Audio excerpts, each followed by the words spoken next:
saving versus investment. Host Elvis, and we like to talk about everything to do with Enigma topics on Whatnot. I'm just joking. I said it all backwards there to see if you're paying attention. Anyway, I've done it again. I did not have my mic on in the last one, and I'm not. This platform is fairly new to me, so it's quite fun learning it all. But it's actually been the best thing ever to have that happen. So it gives me a second swing, and I get to record it in a fun, different way. So here we go. The thought was about investment. Nothing I say here is investment or financial advice, and everything I say is for entertainment and education purposes. So, if you save something, you have no greater expectation for consumption, and if you invest something, you expect to consume more of that later. Right? Okay, cool. People want to say that all investments are the same and they just got it, but I didn't ever, speaking for myself, didn't ever understand that stuff before. In the last 7 years, I've spent nothing but my time studying it, and now I understand it in a way that, can be quite demanding for some people. But anyway, the word share, I think, is quite deceiving. I'm going to share a lot of my opinions here about what I think, deceives a lot of people, keeps people away from certain things. And one is risk. So if you save something, you feel like you haven't risked it because it's in your custody and your possession. You control it, you're protecting it, and, I have an acre of land, I'm going to save an acre of land, right? You have an ounce of gold, you're going to save an ounce of gold. There's no risk, right? And we're not going to go way down the thought tree about, corrosion to the gold. It's not corrosive, or, the land getting nuked. We're an active God, these kind of things. We're just going to stay in the simple thinking about buying power and investment. So blockchain, and I've heard this stuff from way smarter people. I'm sorry I can't quote them right now, but blockchain is aligned.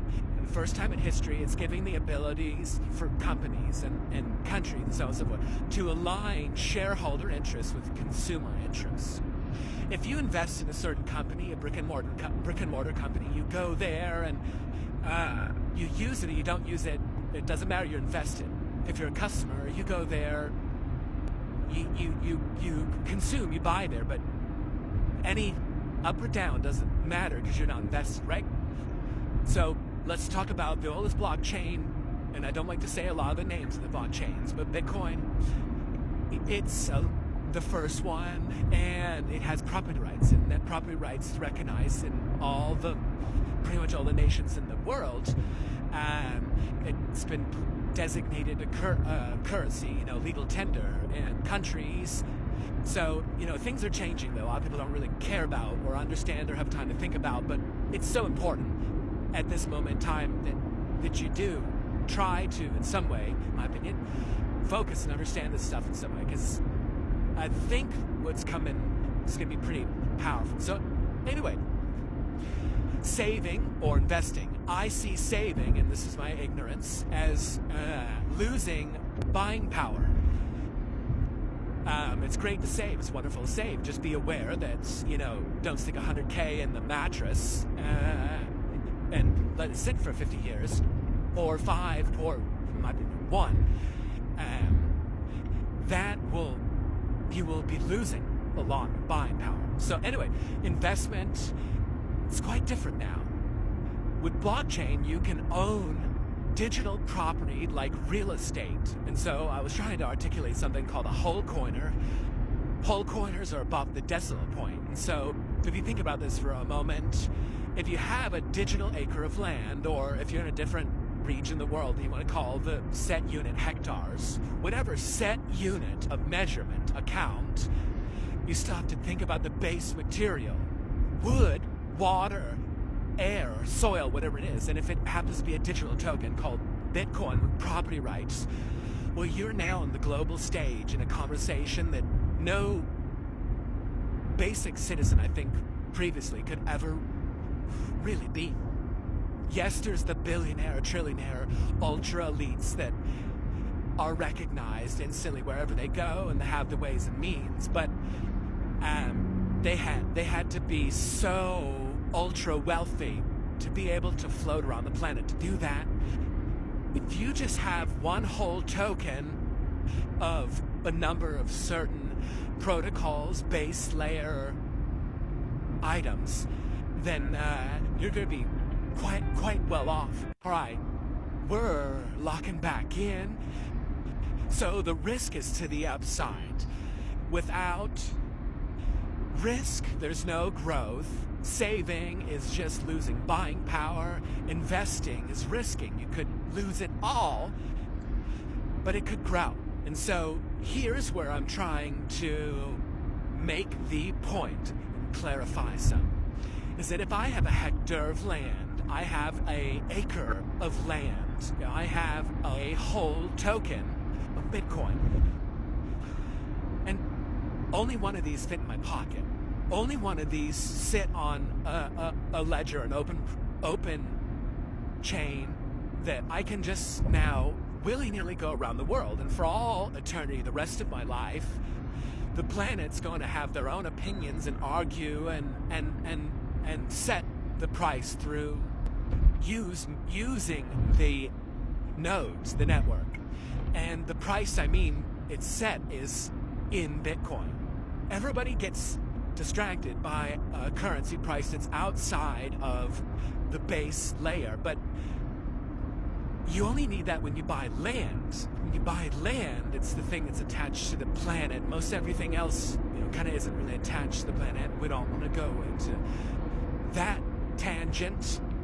But when you buy a digital acre of land, it's not attached to the planet, right? So, and it's going to grow in everybody's mind for the rest of my life and my children's lives. So, yeah, it's just a really interesting concept, this thing called investment, where now me just having a little chunk of land in digital space with property rights has to bend the knee to all these other previous things that kind of only make sense if you have a bag of gold on your back, right? They don't really make the same amount of sense when it's a digital chunk of say, land that with property rights. And so that's what's the delay. That's what's going on right now. The United States is the base layer of monetary policy and the word of law for the land right now.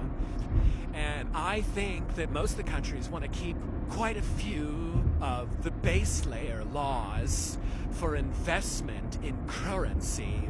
Currency is an investment, but if you want to go to what is sovereignty and property rights, then you just have to think about the nation.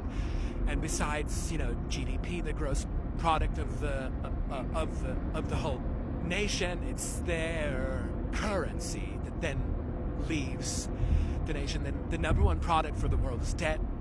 Now everybody knows that, but anyway, moving along, and the currency is always debt. It's meant to be stable at 2% of every country's GDP. Anyway, moving along.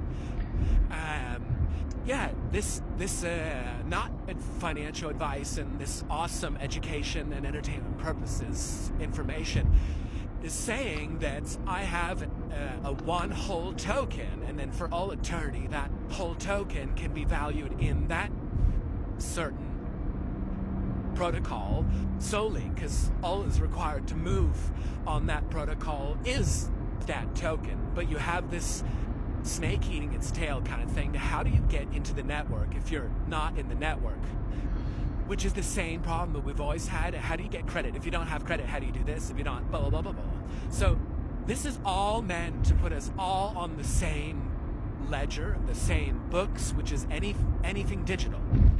And so I truly believe that we are on the path to eradicating physical currency. I think 2033 to 2035 is the target. And this has been Nick with Topics, everything past, future money.